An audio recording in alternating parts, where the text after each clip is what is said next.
Hi everyone, thank you so much for joining me today. I'm excited to share with you the idea behind my 10th book, which is Mediterranean Lifestyle for Dummies.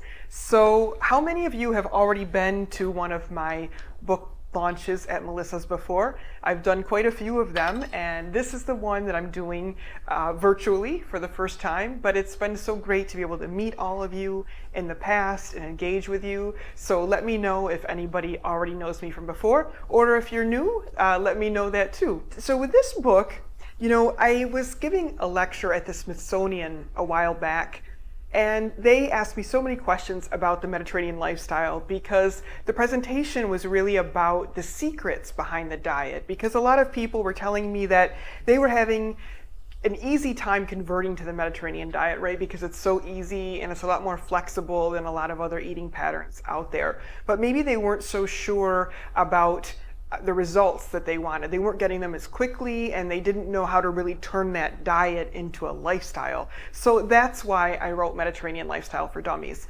It's really a guide to achieving the Mediterranean lifestyle anywhere, to being happy, healthy, and really just leading your best life. And of course, food is a big part of that. So as I make today's recipe, I'm also going to be talking about the nutrients, the ingredients, where they came from. Some of them came right from Melissa's.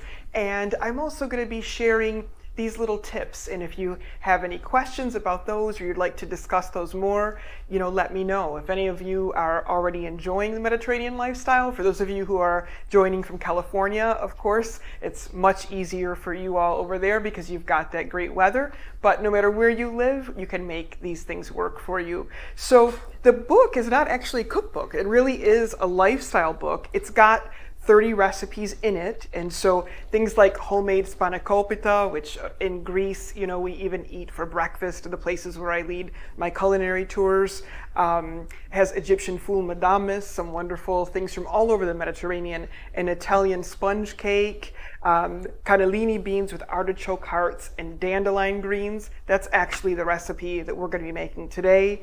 Moroccan vegetable salad trio, Moroccan chicken tagine, a baked pasta with eggplant and caciocavallo cheese that's from Calabria, where my family's from, and apple, almond, and olive oil cake. Those are just a couple of the recipes that are in the book. But my hope with this, especially some of you, might already have my Mediterranean diet books, either the Ultimate Mediterranean Diet or my Mediterranean Diabetes Cookbook. So let me know. Both of those I was pleased to launch at Melissa's. So let me know if you've got those. But this is different, right? Because it talks about, making eating a community priority, some lifestyle habits that you can enjoy on a daily basis. And it also has a lexicon of different things within the Mediterranean. So, A, for example, is for agriculture, and B, and it kind of goes all the way through all of the different letters in the alphabet and gives you a Mediterranean lifestyle spin on those. It also has one of my favorite things. So here's the lexicon, right? The ABCs of the Mediterranean lifestyle. Y, for example, right, is for young at heart. And it talks about how having this kind of, carefree attitude and letting go of our concerns can really help us with our health. And then in the very next page, there's something that I'm super proud of. And this is a Mediterranean lifestyle checklist. So it has easy, free, fun things that you can do to incorporate into your lifestyle every day to make you happier and healthier. Things that, we take for granted. And then the book also has all of the research behind it. So for example, laughing, who thought laughing can really improve your health? But the studies are in there. And even things, like taking a stroll outside, taking a nap. A 10-minute nap every day can increase our productivity by 100%, not to mention all the health benefits. So this book is full of those kinds of things. And to exemplify them, I'm going to start with one of my favorite recipes, which is the Cannellini bean, artichoke heart, and dandelion green dish. So we'll just start by making that, and then I'll describe a little bit as we go through. So dandelion greens, I got these wonderful beauties from Melissa's. And a lot of people consider these to be weeds. To me, I like to say this is the only bouquet that I want to catch because there's so many nutrients in these. The Latin name for dandelion green was official disease remedy. And later on, I'm going to go through some of the specific nutrients of why they're so delicious. But if you can eat greens, these are definitely one that you want to have in your diet because they give you so much bang for your buck and they taste great too. And then we're going to use the Canolini beans, which have been known to reduce the risk of colorectal cancer. They also are great for anybody who wants to add muscle and burn fat. They give us a lot of fiber in our diet. For those of you with diabetes or trying to balance your blood sugar levels, Cannellini beans are a low glycemic index food. If you don't want to use these and you want to use chickpeas or any other kind of bean, that's fine too, but I like to use cannellini. And then we've got our artichoke hearts. So I'm using the steamed artichoke hearts from Melissa's today.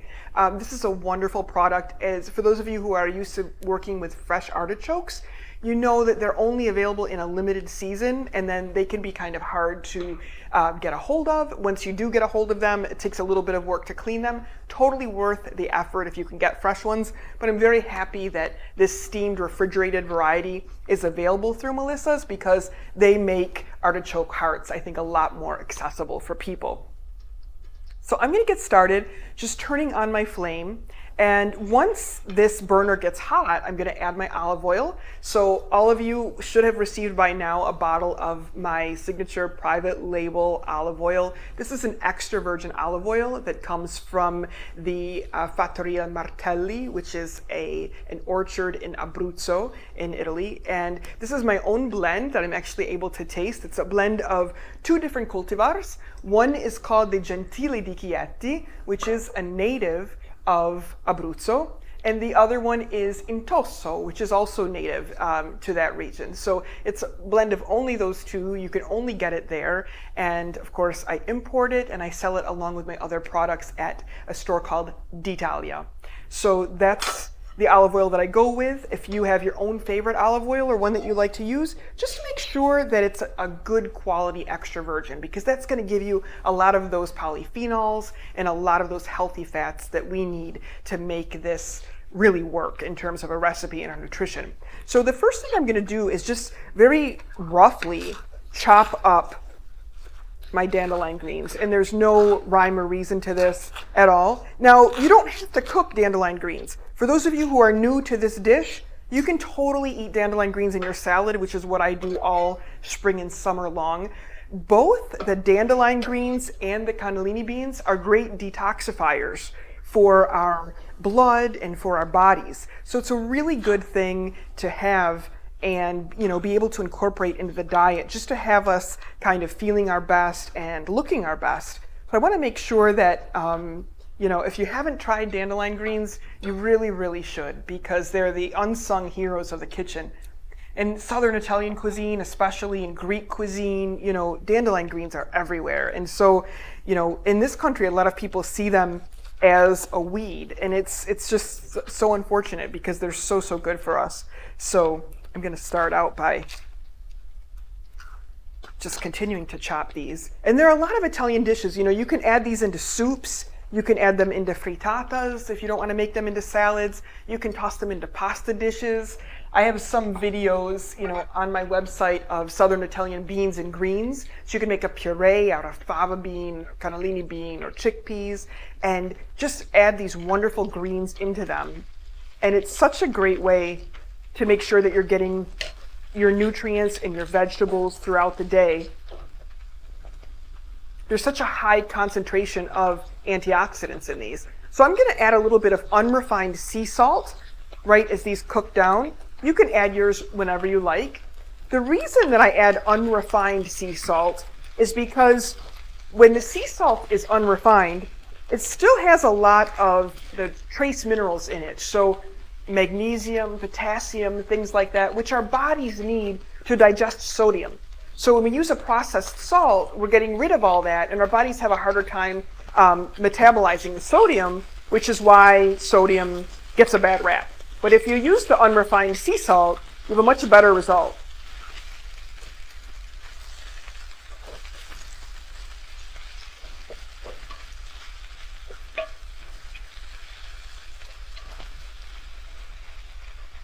take just a second to kind of cook down. But you know, if you can't get dandelion greens and you don't order them from Melissa's, or they're just completely out of season or unavailable, you could use collards, kale, spinach, Swiss chard, really any kind of green that will stand up to a little bit of heat in this recipe. And I like to think of this recipe more as a template than an actual recipe itself, because you could use any green, you could use any bean, you could use any other vegetable, and just throw it into this wonderful kind of skillet dish, right? And so you can see now a lot of the water is already coming out of these, and they're just cooking right down. Now, why olive oil? You know, why not use another oil? Well, there are many reasons, but one of the main ones is that when you cook greens in olive oil, you actually coax even more nutrients out of them than they originally had. So in this dish, we've got the nutrients from the olive oil, the nutrients from the greens, and then an additional layer of nutrients that we get from cooking the greens in olive oil. So it's really, really worthwhile. And once they start to get cooked down like this, that's all I need to do. I don't need to really reinvent the wheel. I'm just going to chop up my garlic into some nice kind of big slivers. Add that in. Clean up this board a little bit. And then I've got a handful of basil, if you want to use a half a cup. In the recipes, everything is measured out, you know, so that people can have them nutritionally analyzed. But that's really not the way of Mediterranean cooking. As many of you know, people just add kind of what they have. So I like a nice, generous handful of basil because I love the basil aroma. It's also very nutrient rich for us. It helps to balance out blood sugar levels. It gives us flavor, and it just makes me happy. You know, when you smell that wonderful, musky kind of heady aroma of the basil, it just adds such a nice dimension. So now I'm going to add the Cannellini beans. Again, whatever kind you like the most is great. And you can really start to smell that now. By about this layer, you get all of the aroma of the garlic, which is simmering. You know, the reason I didn't add the garlic in the beginning is because I didn't want it to burn.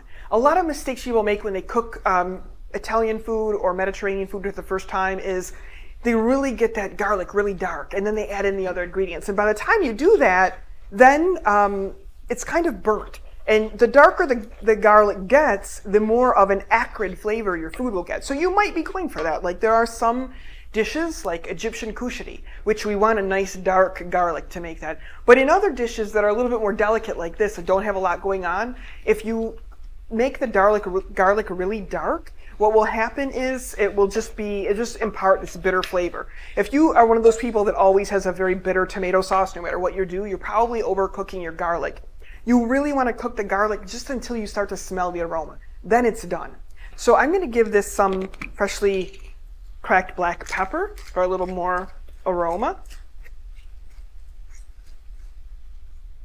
And then I'm going to add another secret ingredient and the artichoke hearts. So again, these are the pre-steamed artichoke hearts from Melissa's, which I think come out really beautifully. They're already cut. All you have to do is drain them and they go right into the recipe.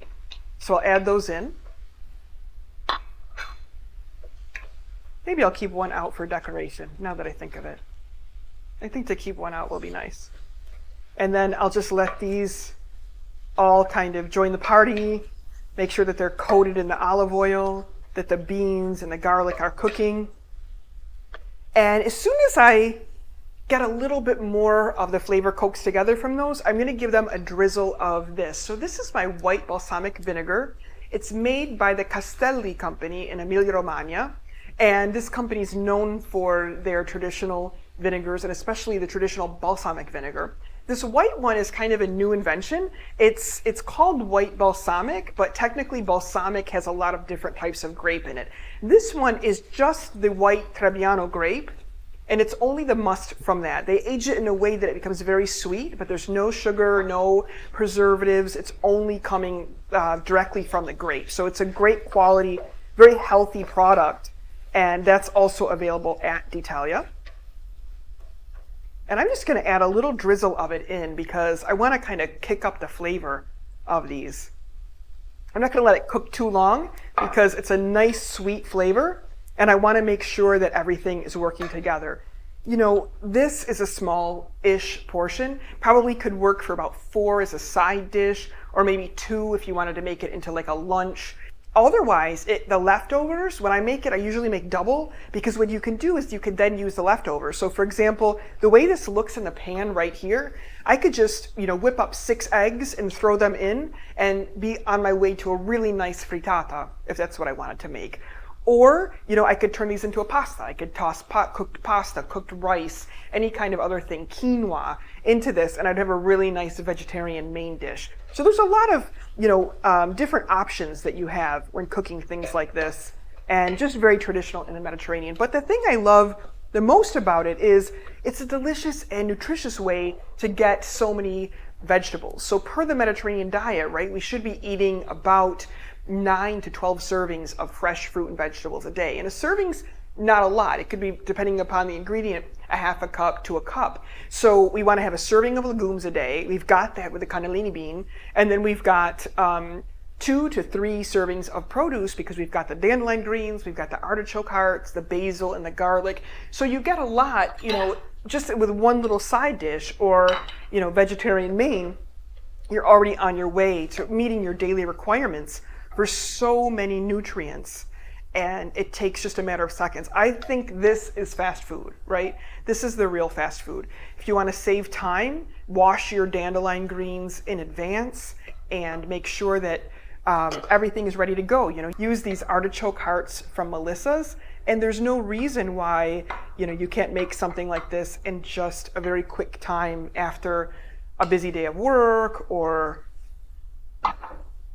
running around and being a foodie and tasting all of the great flavors that they have, maybe attending an event at Melissa's or somewhere else. But this is a great little dish to have around, just up your sleeve. And again, you could use different greens, you can use different artichoke hearts, different vegetable other than the artichoke hearts, you could use a different base. So whatever you like, it's easy to change up to be in season, and it might not look like the world's most attractive dish, but it will make you look your best and feel your best. And it's also going to taste great and be a nice addition.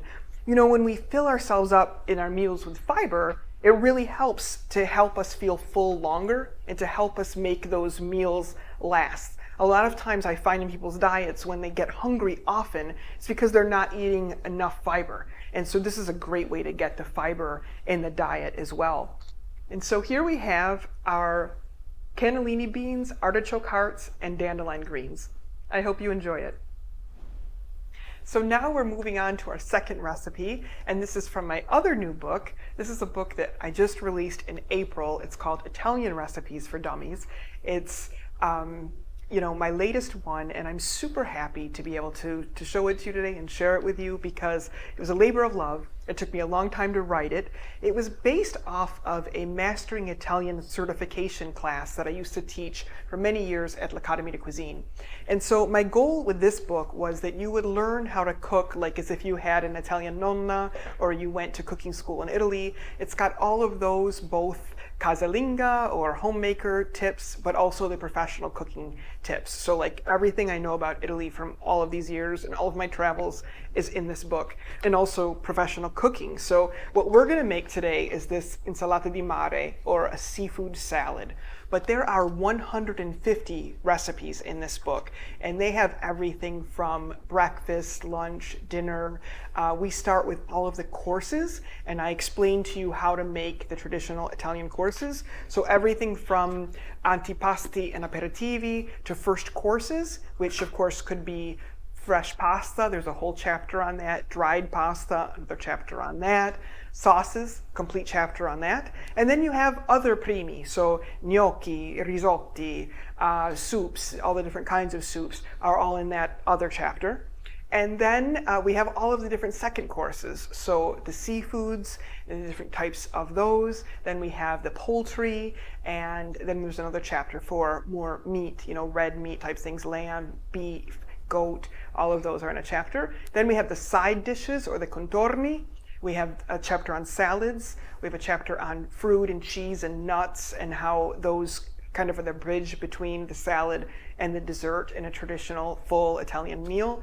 Then I have a dessert chapter, I also have a special chapter dedicated to those types of recipes that our grandmothers and great-grandmothers passed down to us for Christmas and Easter and all kinds of special holidays. They're the ones that really need to be passed down because they're not offered in restaurants, and so it's up to the home cooks to keep those forward. So if any of you are avid bakers out there, or like that type of almost community type baking, they're in there as well. Then I've got pizza recipes and bread recipes, breakfast treat recipes. So it really encompasses everything you need to know about authentic Italian cuisine. All of the different 20 regions are represented in the book. And so I'm happy to share with you this insalata di mare because it became, so classic. A lot of people eat it on Christmas Eve or at the holiday time, but there's no reason why you can't eat it in the warm weather because being a salad and being seafood, it completely lends itself to the warm weather. And it's also super easy to make. I mean, once you have your seafood, and you don't have to do this combination, you can do any combination of seafood that you have. You might just pick one of the ones that I'm using today and make it in your recipe. But it will be equally delicious and good for you, right? So in the Italian diet, we try to have, especially in the Mediterranean, traditional Mediterranean diet, 2 to 3 different servings of seafood per week. This is an easy way to get them. So we've got fish over here, just any white fish you like. I've got cod. You're gonna need about a pound, maybe 3/4 to a pound. I was a little generous today of the shrimp. Then I've got the calamari. I went a little bit over on the shrimp because they were almost running out of calamari when I was at the store today. So squid, of course, we always use the Italian word now, but that's squid. We're going to use that. And then we've got our mussels and our scallops. So I'm going to start right away. My water is coming up to a boil, so I'm going to add my bay leaf into it, and then I'm going to give it some salt. And then I'm just going to add my scallops. And I'm going to let these cook for about a minute or until they're opaque. What I really want from the scallops is just for them to cook through. And this salad is just so super easy because all you do is you just keep a pot of water boiling and then you continue to add different things to it, right? So while the scallops are getting started and getting cooking, I'm gonna make a little dressing or a little kind of condiment to toss into our seafood once it's cooked. So I've got 4 tomatoes that I have here. These are just vine ripened, whatever you like, but I've got them already chopped in here. So I'm going to add those in. And then I'm going to add a carrot that I've sliced. And I just kind of slice that thinly. You can do whatever you like with the carrot. I'm going to add some salt. Make a little space for this guy right here. And some pepper. And then I'm going to give this some extra virgin olive oil. Again, you're really going to notice the flavor of the olive oil in this, so use the best kind of olive oil that you can because you will notice it through. Then we're going to do some lemon zest and some juice. And the lemon zest just really helps to brighten up the flavor of this salad. A lot of people only use the juice, but as long as you're going to go in and have this delicious salad anyway, you might as well use the zest because it's going to give us a lot of flavor and pretty color to the salad as well. So this would normally be part of the cenone that we have for Christmas Eve in a lot of Italian families. Not everyone, especially in Italy, most people don't have the Feast of Seven Fishes.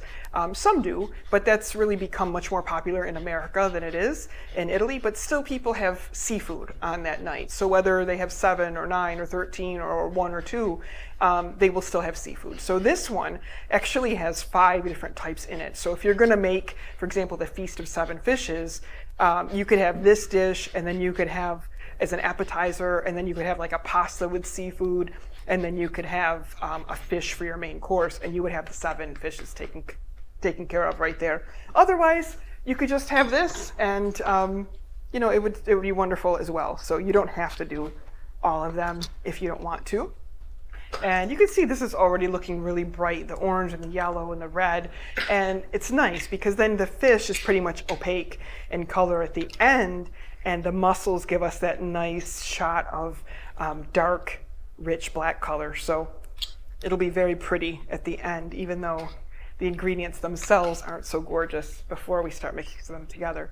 So lemon juice is always a great idea when you're doing seafood because it's got a lot of antiviral and antimicrobial properties to it. So it really helps, sometimes with seafood people get scared, is it good, is it not? And this makes it safer for us to eat. So it's an old Mediterranean trick, plus it really helps to make those flavors sing and goes together. I'm just going to stir these up.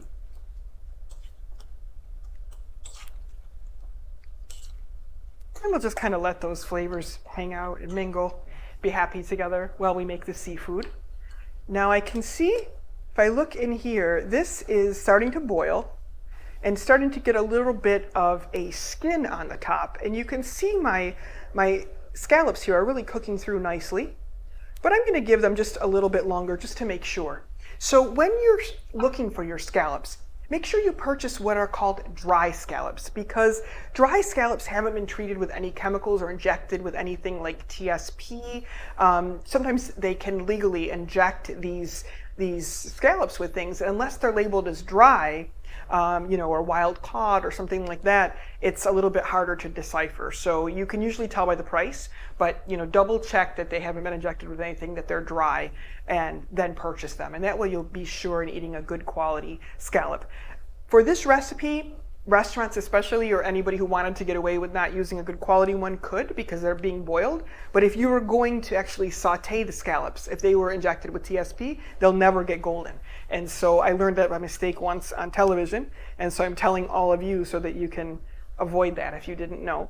But here's what they look like when they're done. They're just beautiful, little, almost poached. And I'm just turning these right out onto a platter that I've given a little bit of treatment with paper towels too, just so that they absorb some of the water.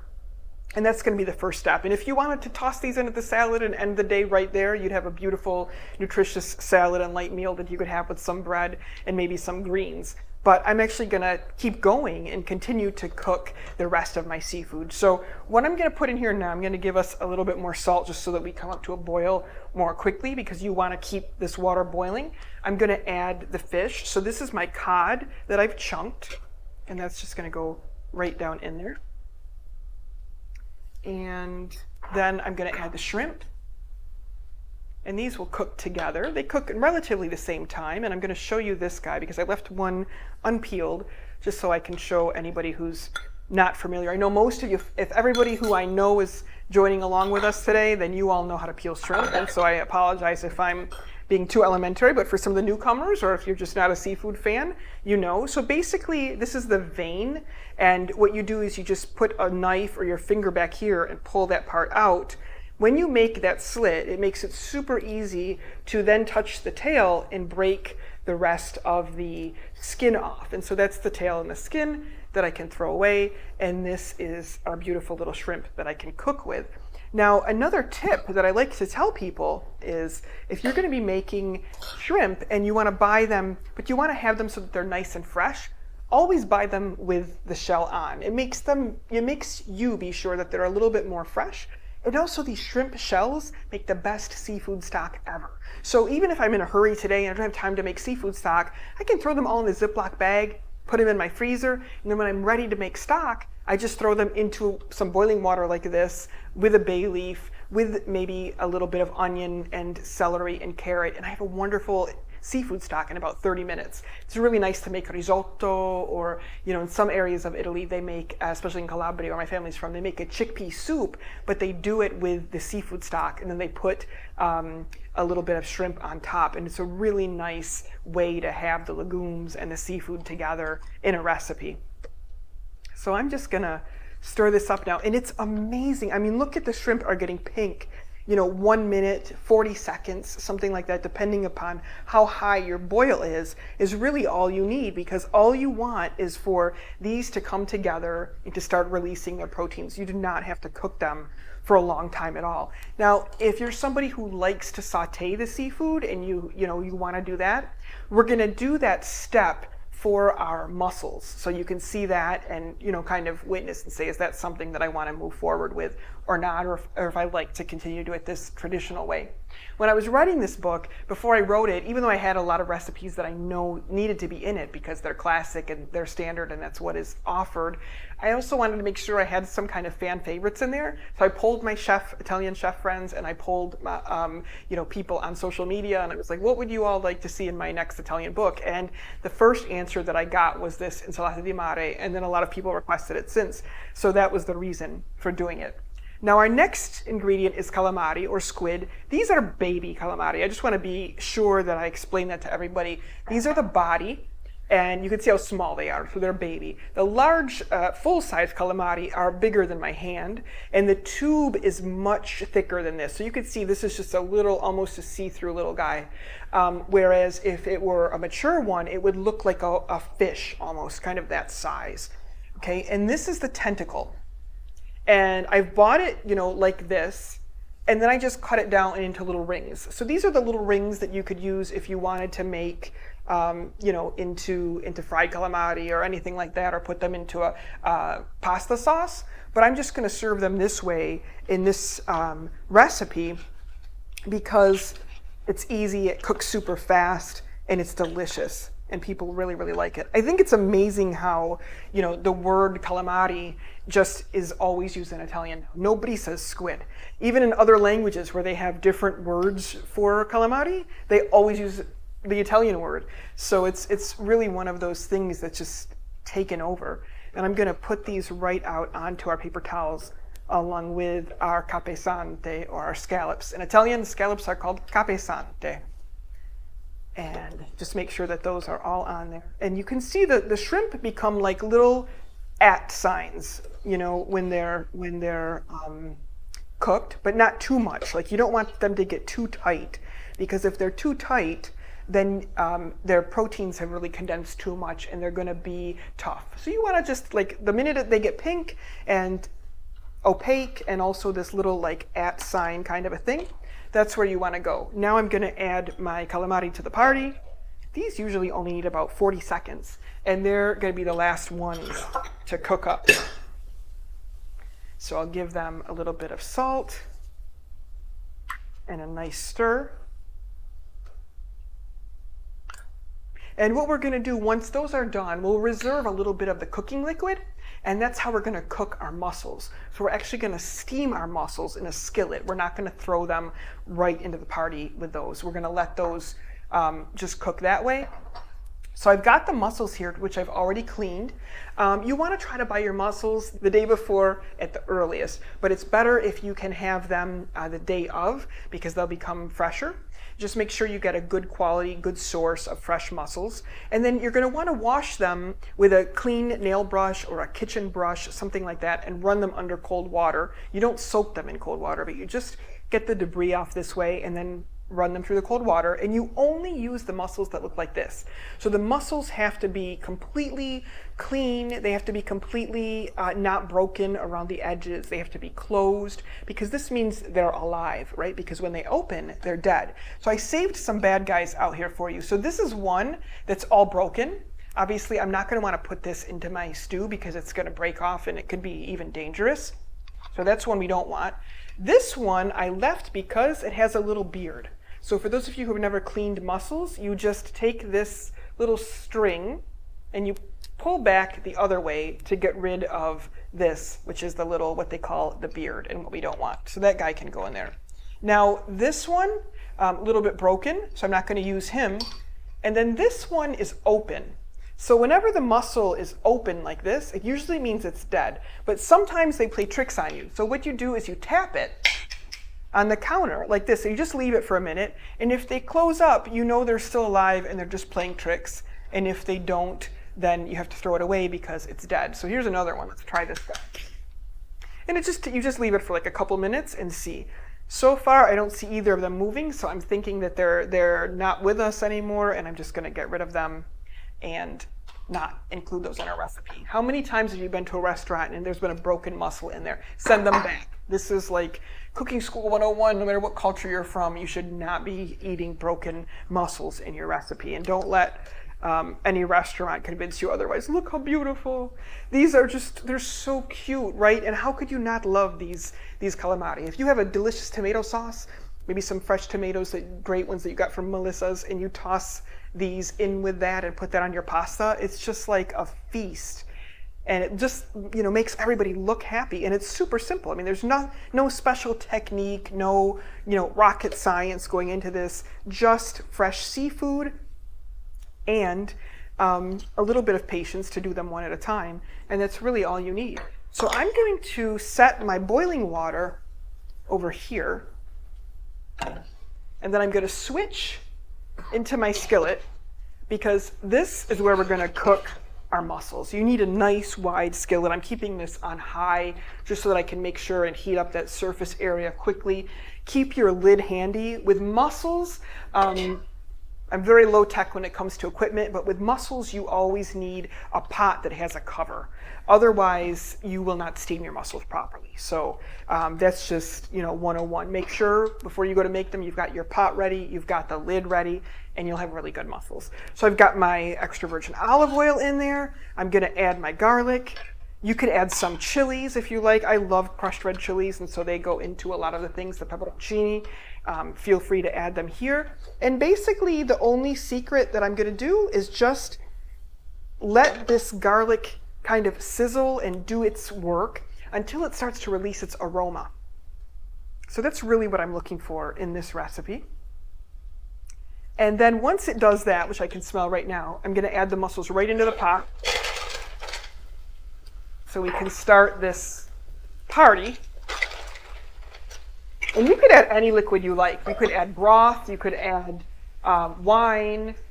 I'm going to add this cooking liquid right in, and then I'm immediately going to cover it, because it doesn't take much time at all, but what it does take is steam. So once the mussels get comfy and cozy all in this little enclosed pot, they're going to start springing open. And when they open, that's how we know that they're alive and that they did their job and that we can eat them. You never want to eat a mussel which isn't open. So just kind of keep that in mind as you're cooking and as you're doing things, to look for the mussels that are open. If you've been cooking them for a while and they don't open, then you're going to want to toss them. And I usually resist the urge, but I try to wait about 2 to 3 minutes and then I open the pot. And I'm going to show you a special way to open the pot so that you don't get burned. Steam burns are really easy to do, and they're also very painful. So I have this special way of opening pots that we always do in professional kitchens, and it will protect your wrists. Over here in my little seafood array, medley, I've got these guys looking beautiful and all ready to go. So I'm going to add them in with the tomatoes, just because I want to start having them get a little bit of flavor. They've cooled just slightly. You can still see some of the steam, so they're not completely cool, but they're cool enough. This is a great second course too, because how many times are you planning an event, or we want to do something really special for our guests, and we always think of those recipes that are just laden with fat or take hours and hours to make. If someone that you're entertaining or serving eats seafood, they're going to love this recipe, and it's not going to, you can see how quick it is to prepare. And you could even do it without the mussels, and do the mussels on their own in a separate occasion. But for now, I'm just going to open this and I'm going to look to see if it's ready. So what I'm going to do is, you can use either a pot holder, or I'm going to use this kitchen towel, and I'm going to make sure that my wrist is protected. And then when I go in to open this lid, I'm going to open it with the steam away from me. What does that mean? It means that the lid goes up this way. I say that often in cooking classes, and a lot of people still do this. But if you open the lid this way, you're just exposing all of your arm to get a really bad burn.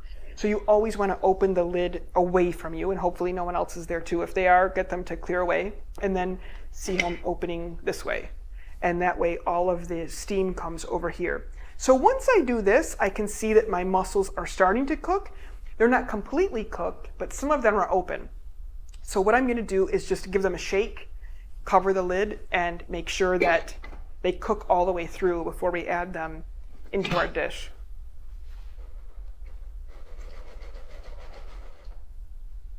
Okay. So while I'm doing that, I can actually start to plate. So I'm gonna put a little bit of this fresh parsley. You know, in Italian they say that parsley are like children because it gets into everything. Or if there's a person who does a lot of things, they say, oh, you're like parsley, meaning like you're everywhere. So it's just a cute little thing. But look the difference of this salad before we added the parsley and after. And parsley's a great detoxifier for the body also. It's full of vitamin C and all kinds of wonderful things. It's really, really good for us. And I'm just going to turn this plate over this way, and we'll unveil all of our beautiful seafood. And then I'm going to give it a little more parsley. We're waiting for our mussels still, but I'll give it some parsley in the meantime.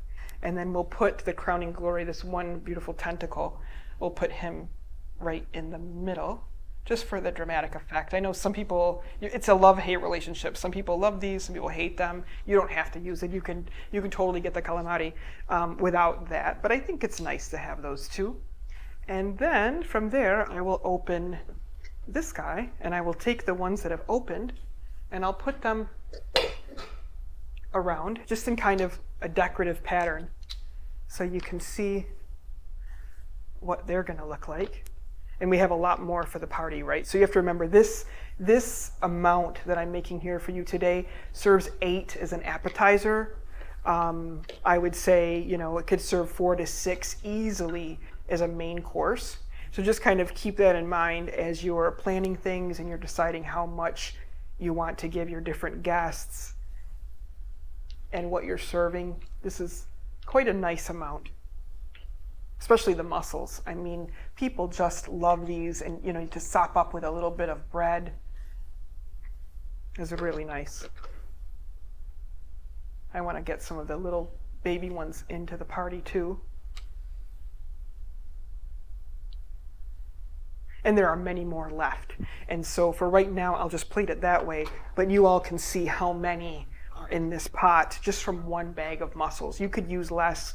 You know, you could serve them in different ways. You could serve the mussels as one appetizer, and this is a main course. So there are a lot of different things that you can do with this. And then if you see anyone that's completely closed, and I'm just looking around for one that didn't open, I think we're really lucky. These are pretty good mussels.